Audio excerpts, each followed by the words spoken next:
ওজন হবো? 80 KG. Guys আসলে দেখতে পারতেছি এখানে একটা 80 কেজি আপনার শাপলা পাতা মাছ বলে আসলে এটা। দেখেন আমি যদি একটু আপনারা ইয়া থেকে দেখাই, এই যে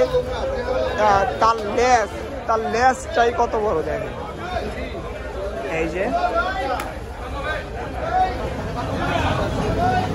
এটা হলো তার চোখ,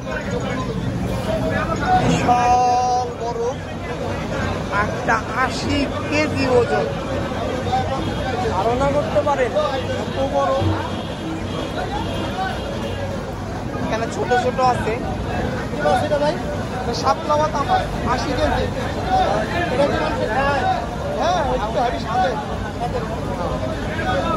মনে হয় একটা বল মাছের মতো। হ্যাঁ ওই যে ওইখানে একটা কাটছে, এটাই মনে হয় বাচ্চা মাছ, শাপলা পাতা মাছ বাচ্চা। হ্যাঁ এটা ছোটটা।